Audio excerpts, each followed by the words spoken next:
comment les réseaux sociaux ont créé le contenu breakdown.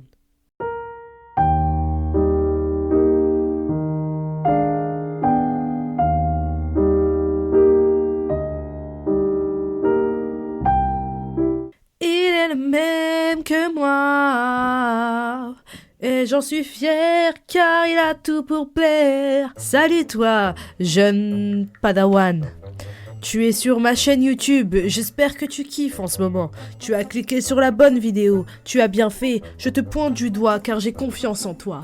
Et que je suis toi, et que tu es moi.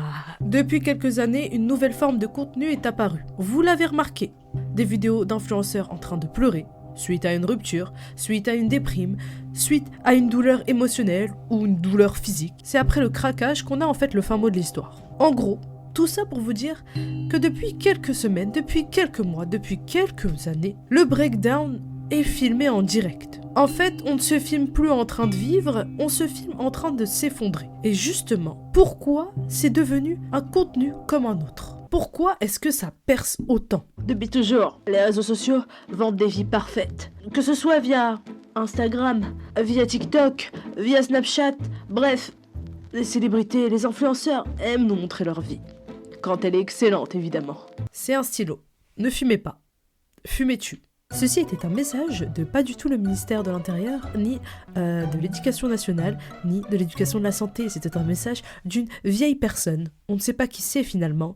Vous en suivez sûrement des personnalités, des influenceurs, des youtubeurs, des gens quoi. En fait, vous suivez des gens qui créent du contenu.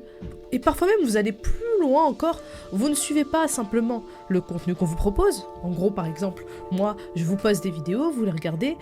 Vous êtes des abonnés, je vous remercie. Mais vous avez envie de voir ce que je fais le lundi, ce que je fais le mardi, à midi, ce que je mange pas. Mon entourage, vous voulez connaître ma vie. Il y a des gens qui aiment ce genre de train de vie. C'est le cas de le dire. C'est pas le cas de le dire. En fait, c'est nul. C'est trop nul. C'est vraiment nul. C'est claqué. C'est la prochaine fois, non. Je suis Sarkozy ou quoi ? Pourquoi je fais ça ? Attention, faut pas parler de Sarkozy, c'est pas le moment. Il y en a qui aiment beaucoup suivre ces vies-là, mais vraiment dans leurs échecs aussi. Là où Kylie Jenner vous a montré sa villa incroyable à des millions de dollars, ou je ne sais pas, LeBron James vous a montré comment ça se passait dans les coulisses, dans les vestiaires après un match, des personnes, des influenceurs que vous connaissez très bien et dont je ne vais pas citer les noms, ont choisi de vous montrer leur pire moment de vie. À partir de 2023, les créateurs de contenu ont choisi de se filmer dans des états moins parfaits, moins surfaits. En gros, ils acceptent de craquer devant la caméra. Ça peut passer par une story time en larmes, un TikTok où la personne tremble, une vidéo YouTube, par exemple intitulée « Je suis en dépression, c'est quoi la déprime ?» ou « Je vais disparaître dans quelques temps ». Encore une fois, je tairai les noms des gens, parce que je tais les noms des gens. Je ne veux pas de problem, je suis pas problématique, je suis pas problématique, je veux pas de sauce. Si. Évidemment, c'est une petite blagounette, c'est une petite boutade. Je veux pas de bad buzz, je veux pas de problème. Et va te faire foutre! Va te faire foutre! Bref, les réseaux sociaux deviennent alors presque une séance chez le psy. Il n'y a pas de faux raccord, non. J'ai juste mis les lunettes de soleil, comme ça, par magie. Je préfère qu'on me tue avec mon honneur qu'on me déshabiller avec mon désnoseur. Et progressivement, ça a presque pris la forme d'un genre, comme si la vulnérabilité était devenue une niche, que les gens aimaient suivre des personnes qui étaient fragiles ou qui se sentaient à des moments de leur vie fragiles. C'est un peu une sorte de marketing involontaire pour certains et très bien joué pour d'autres. Mettons au clair quelque chose. Quand on pleure, quand vous pleurez, quand tu pleures, tu vas pas te filmer.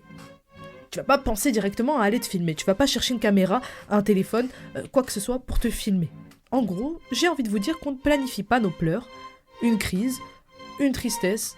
Alors, comment est-ce que ces influenceurs prennent le temps de se filmer en plein breakdown, en plein craquage ? Parce que il y a une bonne lumière, il y a un bon cadre, il y a parfois même un montage et hop, c'est posté sur TikTok par exemple avec un POV du style « Je suis en burn-out à 20 ans ».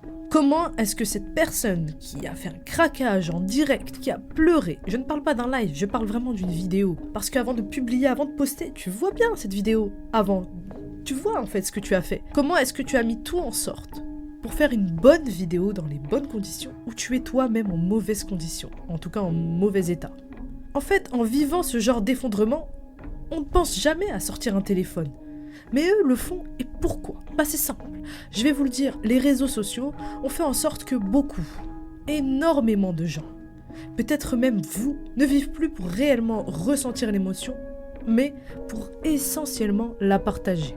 En gros, l'émotion n'existe plus si elle n'est pas montrée. Il y en a beaucoup des influenceurs, des célébrités et des créateurs de contenu qui vont alors chercher une sorte de validation de votre part face à l'émotion qu'ils sont en train de vivre. Une sorte de reconnaissance immédiate, mais même dans la souffrance. En gros, j'ai besoin que tu me vois triste pour que je me sente réellement triste et pour que je sache que j'ai raison d'être triste. Et maintenant, assez blablaté, termes de psychologie, tout ça, on va se dire la vérité hors psychologie, ok ? Ça attire plus de likes de voir quelqu'un pleurer. Ça attire plus de vues. La vulnérabilité, elle attire plus les gens maintenant. C'est comme ça que c'est. C'est la nouvelle génération. C'est la nouvelle ère. Le nouvel air. Le nouvel air. Respirer l'air. Évacuer l'air. Eva Longoria. Elle devient quoi, Eva Longoria ? Et j'ai envie d'aller même plus loin. Je sais que j'ai dit qu'on enlevait la psychologie, mais en fait, on va le reprendre. C'est la dopamine. La dopamine qu'on reçoit dans notre cerveau ne distingue pas la joie de la souffrance ou de la douleur. En fait, elle reconnaît que la stimulation. Et on va pas se mentir, il y en a beaucoup qui sont stimulés quand il s'agit de douleur, de peur, bref, de quelque chose normalement négatif. Et vous l'avez compris, plus c'est intense, plus c'est viral. Mais du coup, si ces influenceurs, ces youtubeurs, ces créateurs que vous suivez tous les jours, que tu suis tous les jours, je ne sais pas si on se tutoie ou on se vous voit, dis-moi en commentaire. Comme ça, on se met d'accord. Ce film en plein breakdown, en plein craquage, en train de pleurer, en pleine douleur, est-ce que tu penses que l'émotion est réellement ressentie à 100%? Est-ce qu'elle est vraiment ressentie en fait? Ne sont-ils pas en train de reproduire l'émotion ou de faire semblant de pleurer? C'est ça ma vraie question. Est-ce qu'on peut toujours savoir? Non, on ne peut pas savoir. En réalité, il y en a qui pleurent vraiment. Ça se voit que c'est des vraies larmes. Il y en a peut-être pas. Il y en a qui surjouent. Quand tu vas mal, tu cherches de l'aide. Et ce genre de personnes, quand ils vont mal, en fait, ils cherchent leur aide chez vous, chez nous, chez le spectateur, chez le follower, chez l'abonné, chez l'auditeur, chez quelqu'un qui regarde et qui ne le connaît pas en fait, personnellement. Moi, je suis pas là pour juger, mais je suis là pour vous rappeler qu'on vit maintenant dans une génération, dans une période où les gens sont plus à l'aise à s'effondrer en public, en tout cas devant un écran, que devant un être humain.